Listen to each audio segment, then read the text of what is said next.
Okay, well, I do have butterflies in my tummy, I have to say. I didn't think I would, but I do now. My name is Sarah. I'm an alcoholic, and I'm going to throw addict in there too. I haven't been, but I'm going to put that in there because my story does involve some things other than just alcohol. Um, so, briefly, my very first AA meeting was with my aunt. She was about 1 year sober. And I think I was like 5 or 6. And I went to her 1 year anniversary when she got her chip. And I remember vividly, she said, "Hi, I'm Karen. I'm an alcoholic." And the whole room says, "Hi, Karen." And I remember after they said that in my little 5 year old voice, I go, "Hi, Karen." And I remember that. So AA has always I've always known about AA. My aunt was an addict, alcoholic, so is my dad. My dad passed away from the disease, as well as my aunt. So I always knew about AA from a young age. Never thought I would need it. When I was this was 2014, my ex-husband and I, we moved to Colorado, and we were pretty much financially at a point where we didn't need day jobs. We had investments and rental property. And so we weren't really working a 9 to 5. And so when we first moved there, it was like, hey, we don't have to go to work. We can have a drink. So we did. And then it started being a daily thing, having a drink every day. Then it started having a drink at lunch every day, and gradually it just got earlier and earlier. And so became a day drinker daily. Once we started, didn't really stop. My ex-husband was a very emotionally and mentally abusive person, and he would use alcohol as a weapon against me. Basically, if I behaved well, I could drink. If I didn't, he would hold it over my head. "Oh, you can't drink, you're a drunk, blah, blah, blah." Um, and it got to the point where we were drinking literally to go everywhere. I mean, we built a home up in Colorado, and so we'd be running to Lowe's to go buy drywall. We'd stop at the liquor store. Um, Literally, if it didn't matter where we were going, we stopped at the liquor store before and after on the way home. Always had alcohol at home. If a snowstorm was blowing in, made sure to stock up on alcohol. Um, and it got to be where I started to get more out of control than he did. And like I said, he would use it as a weapon against me. And so that's when I started sneaking drinks, hiding drinks. And that's really when alcohol started to take its toll on me because, sneaking it, I don't know when I might be able to drink again. So instead of just having 2 or 3, I'd have 5 or 6 because I didn't know if I'd be able to get more. Um, and so the sneaking and hiding started, and that was bad. And then one day, evening, I basically had a binge, the first binge of my life. I ended up being a binge drinker as well as a daily drinker, but binging was my big issue. And my very first binge, that was the high that I would forever chase. My first binge was amazing. I loved it. It was like a light bulb moment went off in my head of this escape. I feel great. I was happy. Um, and I always tried to get that back. But as all of you probably know, chasing that high, we never get the first one back that we're trying to chase. Like it was a one-time thing and it's fleeting. But I continued to binge. I would binge any chance I got. And so I would say the first instance when I realized my drinking was really out of control was I was alone. My daughter was in school. I needed to go pick her up. And we were in this itty bitty town in Colorado. And there was a bar before the school. And I had like a good hour to kill before I had to pick her up. And I went into the bar and slammed a few shots, uh, drove up to the school, picked up my daughter, and went back to the bar with my daughter. At the time, she was in third grade.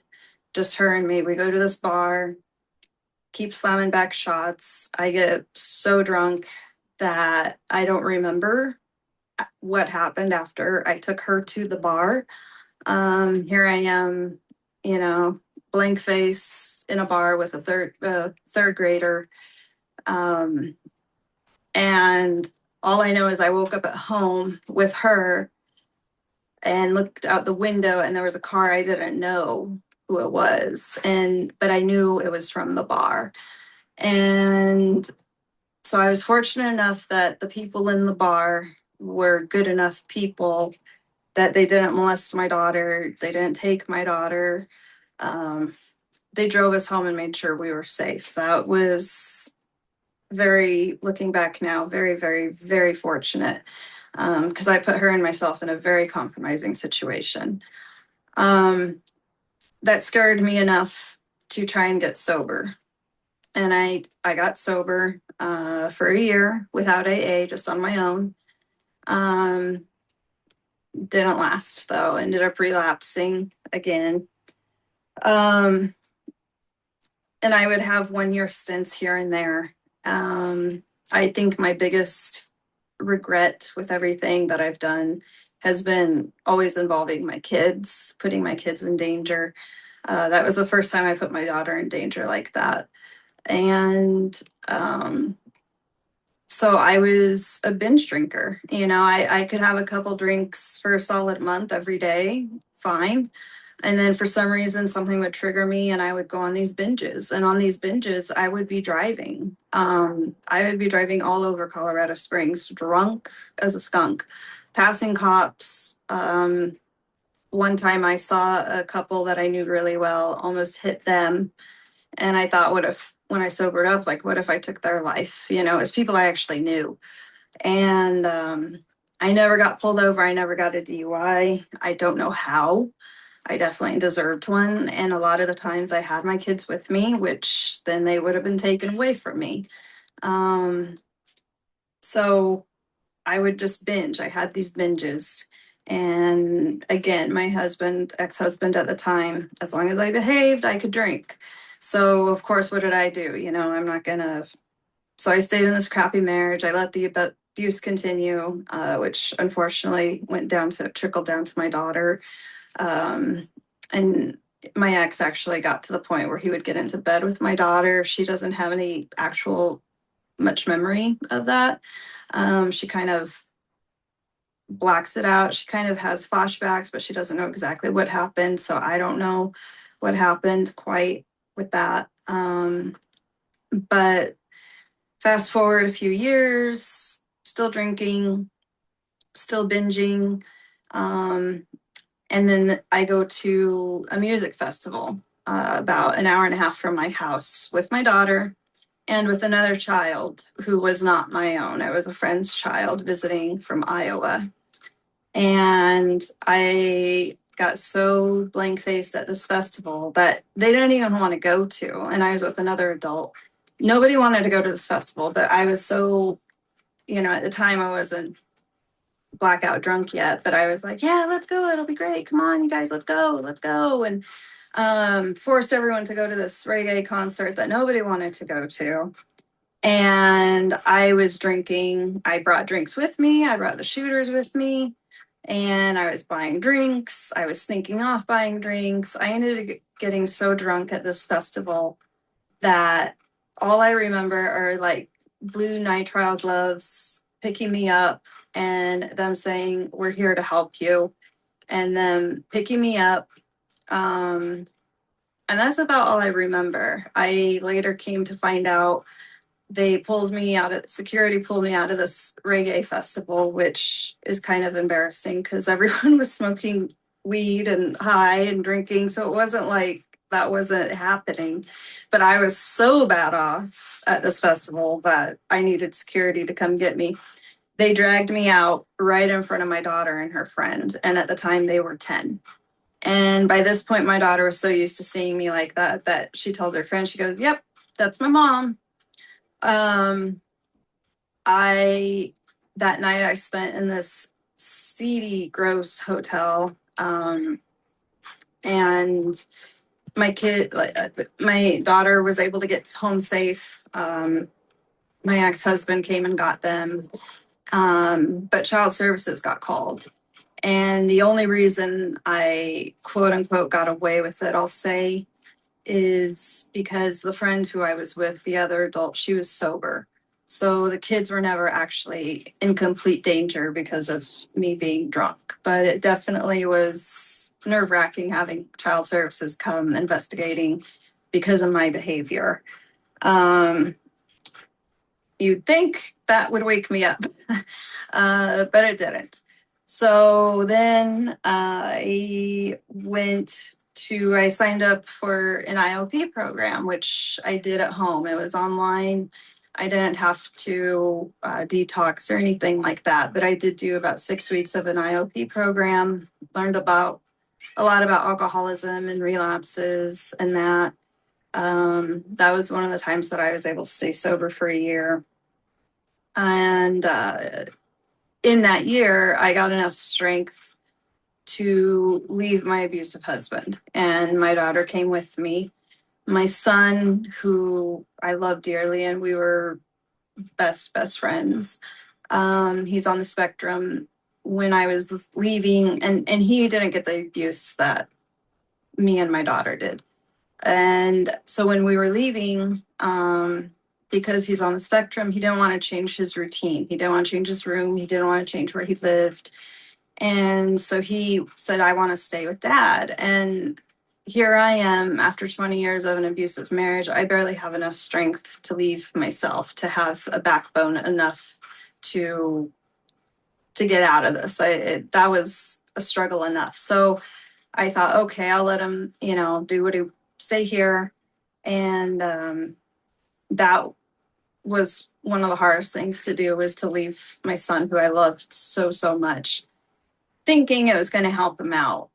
It ended up kicking me in the ass because my asshole ex-husband completely brainwashed him and turned him to hate me. And to this day, he won't speak to me because of whatever has been fed by my ex. And granted, I don't I know that my son saw my alcoholism, and I am aware of the harm I did cause to him. So I'm not going to pretend like I was this great mom and all the time and all that. But we still had a great relationship. And so when I moved out and I basically lost him, it hurt. It hurt so bad. And the fact that I'm not crying right now talking about him is, I'm surprised myself, actually surprising myself. And so that was a relapse 3 summers ago. It was pretty bad. 99 shooters were my drink of choice. And I would just drink and drink and drink. And the house got crappy. My daughter at the time was only 13. And sorry. And I came back from that, got sober for another year.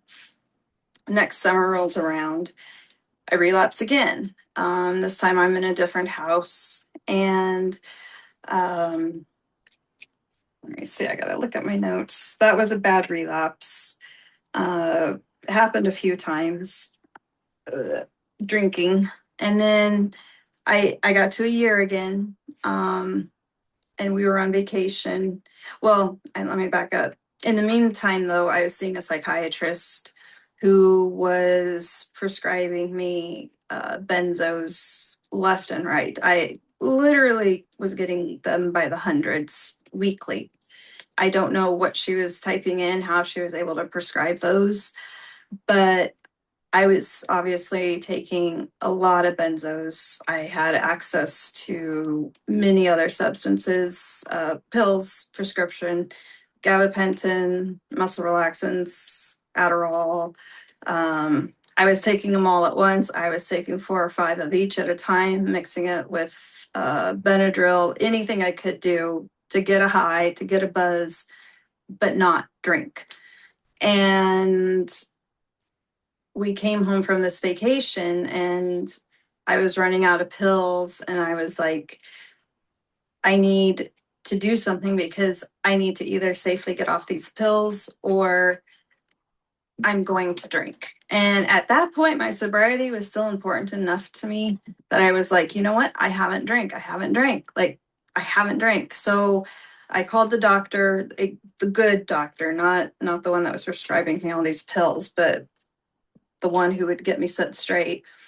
And I went into her office and she set up a whole taper down thing for the benzos so that I could get off of them safely and wean off and this and that.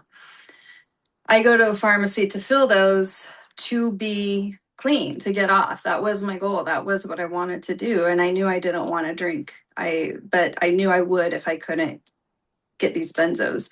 So I go to fill the prescription for me to taper off, and the pharmacy says we can't fill your benzos anymore. Like you've had way too many.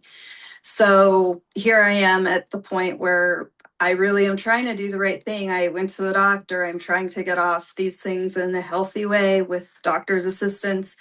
And I just can't get filled anymore because the state of Florida said you've gotten way, way too many. I think I had like 300 within a month or something like that. It was insane. Um, so cold turkey off all these meds that I had been mixing and taking and everything. I checked myself into the hospital, and by the time they were waiting for me to get taken into the emergency room to go in, I already started having delusions and hallucinations.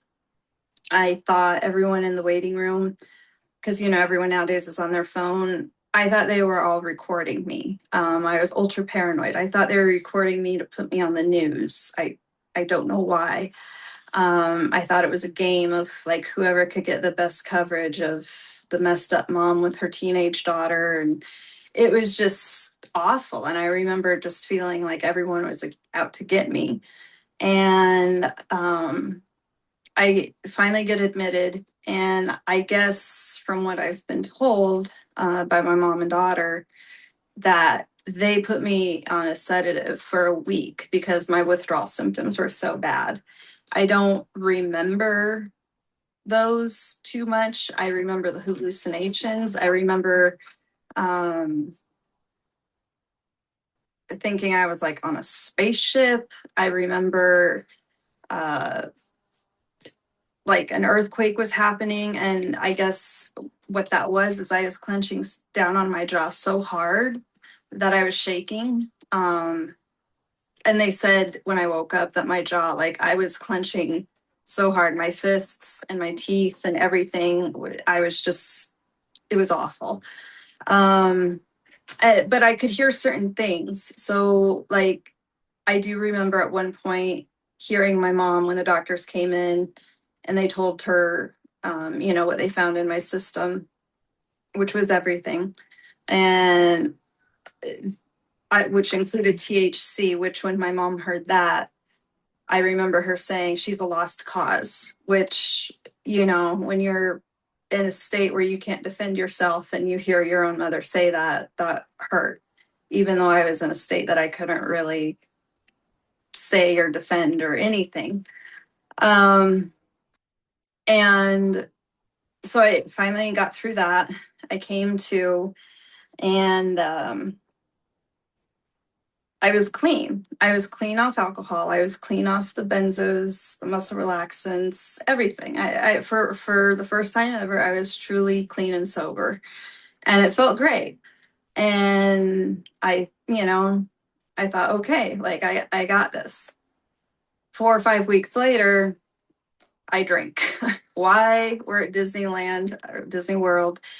I think it'd be a great time. I'm having a great time with my daughter. hey, what's going to make this better? Alcohol. So I start drinking at Disneyland World, sorry. And, you know, I feel awful because I ruined the trip for my daughter. And here she went through so much with her dad and me being in the hospital. And I ruined that trip because I chose to drink. You know, I was selfish enough to take a really good experience that I was having fun and make it about me and how can I make this more fun for me, and I drink. So I relapse once again. At this point now, my mom is kind of at her wits' end, doesn't quite know what to do. Um, we're keeping all this a secret from my ex-husband because we know that he will manipulate this and try to get custody of my daughter, and we don't want that. So we turned to a trusted friend of the family who was quite a bit older. He was 79. And he was a very trusted friend of the family. We knew him for a few years, him and his wife. And he was in a trusted position in my life, in our life. He was in a trusted position, someone who was supposed to be there to help. And he uh, he ended up recommending to me one day, and it all makes sense later. But he recommends to me one day, you know, just have one drink. You know, what's wrong with that? You know, like you don't have to stop drinking. Just have a glass of wine a night and just do that. Which, you know, if you know anything about alcoholics, that's not going to work. And this man is a very, very intelligent man. So I know it was not said in ignorance. Um, so of course I did that. That lasted for maybe a week or two of staying at one drink, maybe two of wine. Obviously, it escalated to hardcore stuff, alcohol wise. And that relapse, I ended up trying to commit suicide. I slipped my wrists. I was so just done. I don't know if I was afraid to get sober. I don't know why I did it. Maybe I did it. It doesn't matter why. Um, so I go to the hospital, and this was only a few months later after the withdrawal from the pills, and I'm in a mental hospital, and he comes and visits me, and so then I get out. I'm not drinking. Um, he's still checking up on me all the time. And then I, about a year ago, I go to a smoke store and I find kratom, which I didn't know how bad that was. When I tell people who know what it is that I was taking that, I get the reaction of like, holy crap, like, you know, if you know what it is, you know how bad it is. And here I was thinking I was the only alcoholic in the world who found a substitute for alcohol. Like, hey, I'm able to use this and I like it. I like how it makes me feel. And, you know, I thought I was this genius alcoholic that outsmarted the system, right? Um, so I'm using Kratom for about a year. Obviously, it escalates from one to two to a lot. And coming off of that was hell. And they did it overnight here in Florida. They cut it off, and so I had to withdraw from that.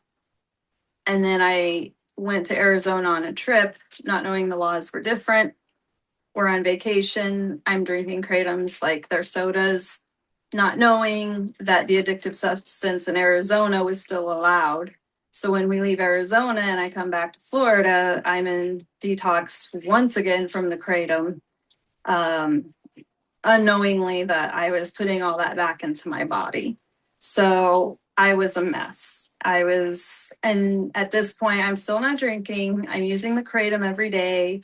I'm now vaping weed every day.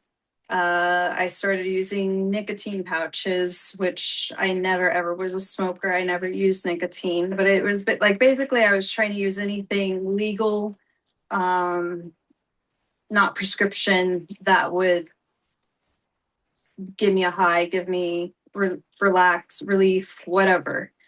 And still not drinking, right? So I think I'm doing well because I'm not drinking. That was the key. It's like, oh, as long as I don't drink, I'm doing okay.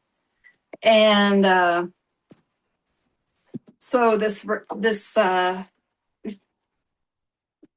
family friend who was in this trusted position knows that I'm drinking the kratom. And again, he's a very intelligent man.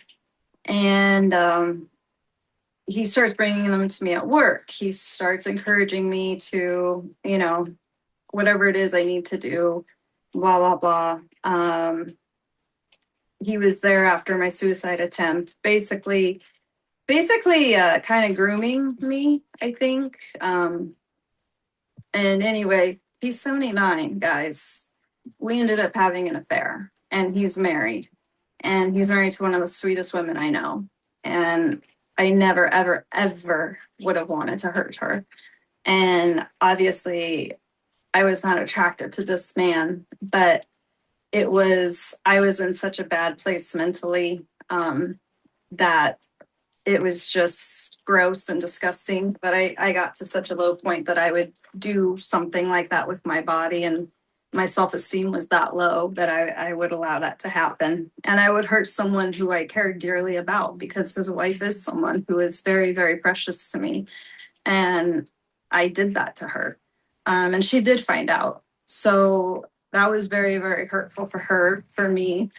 When I kind of had my wake up moment of like, holy crap, this was disgusting what I did. I let him know like what a pig he was, and he took advantage of a weak person in a weak situation by trying to be my, you know, knight in shining armor type thing. It didn't work. So I had an affair with a married man, hurting someone his wife, who I care about very, very much. At this point, I'm still using the kratom, THC, nicotine, anything.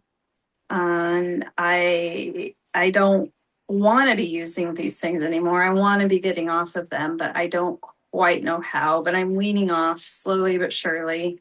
But of course, a bad day would come and I'd up it, right?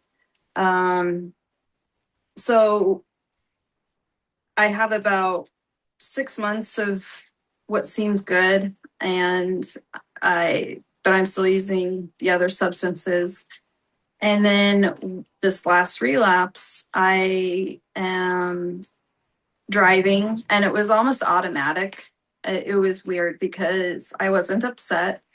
Uh, I'm in a healthy relationship. I was happy. I wasn't depressed. There was nothing for me to think I need a drink, but it was just literally automatic. I dropped my daughter off for her practice at circus, and I drove and bought alcohol.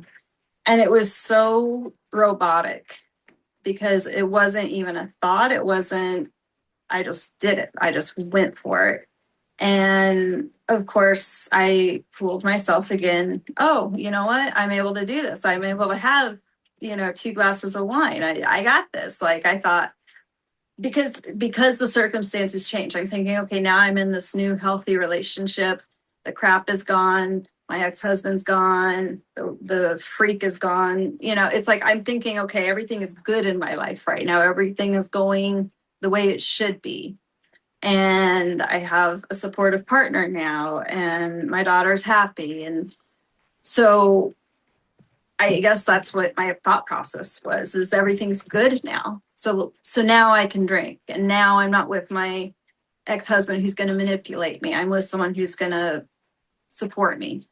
And I think that's why I drank, was because I fooled myself now into thinking, oh, if circumstances have changed enough, I'm not an alcoholic. I can control this. Let me have a drink.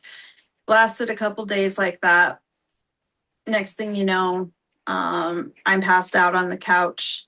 My boyfriend finds the alcohol. And later when we talked about it, there were warning signs. The house was getting messy.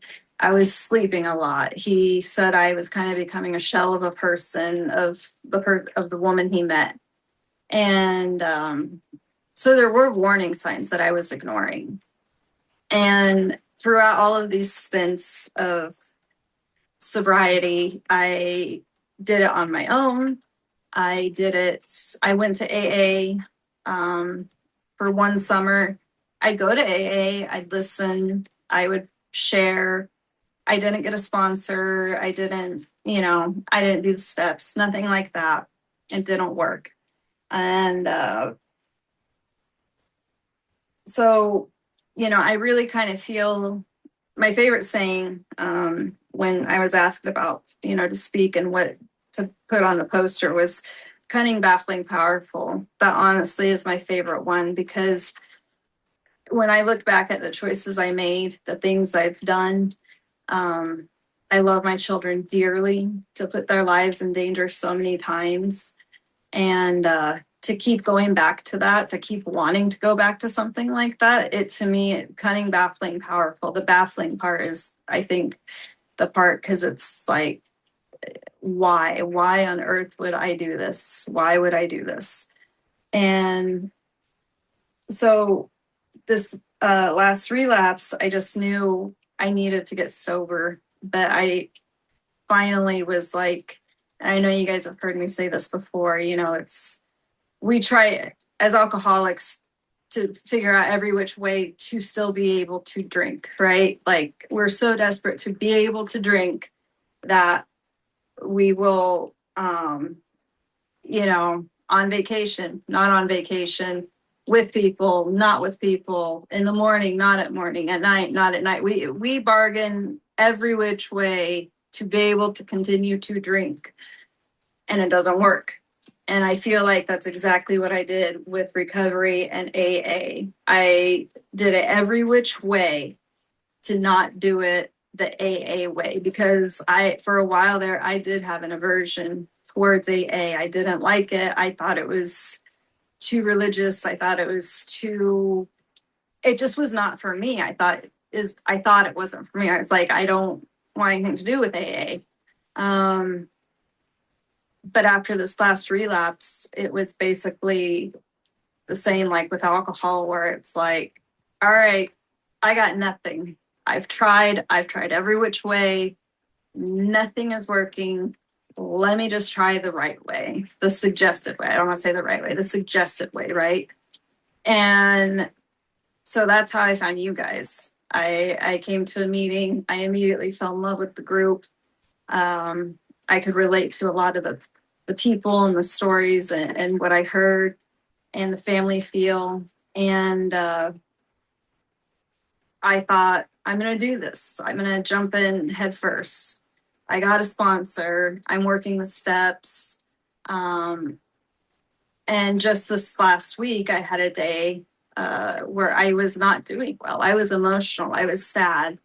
And my daughter's out of town for a week. I have the house to myself, you guys, for one full week. And what I was upset about is something I would have drank over, and I would have felt valid in it. I felt hurt. I felt dejected. I felt like I deserved a drink. The old me, well, screw this. I'm going to drink. I'm going to show people. What am I going to show them? That I'm an alcoholic? Yeah. But, it would have been the perfect opportunity for me to drink and no one find out for 1 week. I could have got away with it. I know I could have. And believe me, I thought about it. But in this short time I've been in this group, and in the short time I've been doing AA and following the suggested ways and doing the steps and doing the things we are told every single meeting, that even though I'm early on in after this relapse, I had more strength this time on that day that I felt like crap to pick up the phone instead of picking up a drink. And that never, ever, ever in my life has happened before where I did that. And I was so resolved to not drink that day because of feeling the joy and the freeness these last few days. And to be asked to speak here, I was really honored because I know we have more old timers than me, like a long shot, but I love the program. I love the people in the program. I'm fully convinced the program works if you work it correctly, but that's the key, is working it correctly. You have to do it the suggested way. You have to, because otherwise it doesn't, I tried the other ways. You might get a little bit of sobriety, but it's not going to be lasting. And the biggest thing that I've learned, two big things I've learned this time is looking at things 24 hours. That has been amazing for me. It's looking at everything with 24 hours in mind, and not so much of, on my AA app, everything AA, when I open it. And before I had 400 and some odd days, and now I'm down to, I think, 40, 42, 44. That used to get to me. That I hated that, seeing that number like it's smaller. And now it doesn't bother me because I know now it's 24 hours at a time for every single one of us. And they add up, sure, but any one of us could take away that sobriety time we have, take away if we don't live it by 24 hours a day. And I've learned that just 24 hours a day. And, if I'm having a bad day, it's okay, but I'll get through it. And the other part that I've really learned is service, being of service. I didn't realize how much that made a difference too. And, being at the meetings, being in the parking lot, getting to know you guys, using Telegram, reaching out, getting people's phone numbers, calling when I'm feeling a certain way. And the service work, being asked to be here Saturday, or tonight. When I was having my bad day 3-4 days ago, I thought about you guys because I was like, well, I'm sharing on Saturday, and if I drink today, I won't show up at the meeting because I will be in oblivion. I won't even know it's Saturday, and I'll have all these messages on my phone when I finally come to, and it'll be like, oh crap. And so it's been amazing, and you guys have helped me more than you realize, and I love you all. I really do. I think every single one of you have said something that I've been able to put to use. I love having Telegram because we can be there for each other off hours, and just being of service, being active, and learning too that being of service isn't necessarily limited to just the AA program. I can be of service to other people, other things, volunteering in other ways. And I was talking to my sponsor about this morning, about how, normies do these things automatically. And for some reason, as an alcoholic, I have to be taught these things that come so naturally. But who cares? Because I found a solution. I found what works. And now that I found what works, now that I'm in the program, I'm realizing it isn't a religion. It isn't we use the word spiritual, in our higher power, whatever that may be. But it isn't a church. It isn't a religion. It's a way of life. And it just goes into so many other aspects of our lives too. Not just alcohol, but it's made my life better with so many other things too that I just needed to learn. And of course, being an alcoholic, I had to learn the hard way, but I finally learned it. And so I'm so grateful to be here, and I'm so grateful that I've been able to share this. And I guess that's about all I have left to say. But other than just that the program works, and to anyone out there who has doubts, just keep doing it. I know we hear from someone in here a lot, don't quit until the miracle happens. And just, it's true. Just just trust the process, guys. Because believe me, any other way is not going to work. So trust the process, and you'll be happier if you do. And someone last night just told me to, like, just keep coming back. It's easier than trying to recover. I don't know, said more eloquently, but basically, it's easier to just keep coming back and come to these rooms than it is to relapse and try to get sober again. And I found the group that fits for me. It's this group. Um, if this group doesn't fit for you, there's so many other groups out there. I've learned that because I've been going to about 3 meetings a day, and they all have different personalities. And so whatever it is that you need, find that group that's gonna fit for you. If it's not this one, that's fine. No judgment. But there's going to be a group out there that does.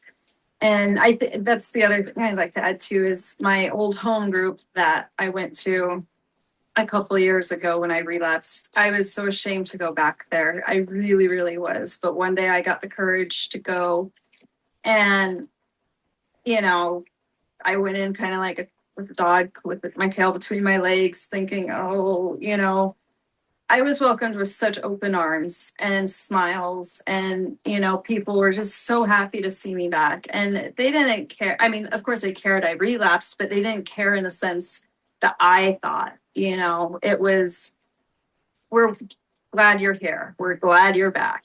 And it just was such a good, warm, fuzzy feeling. And that's what I get every time I'm on these meetings. It's a warm, fuzzy feeling. And not once have I ever gone to an AA meeting and said, I wish I didn't go to that. It's always the opposite. It's always, I'm so glad I went. And I will always, always, always hear something, at least once, usually a lot more, but at least once I'll hear something that is something I needed to hear for that day. So that is my story. I don't have anything else to say. Thank you guys for listening and letting me share. I love you all. And with that, I will stop talking. Thank you.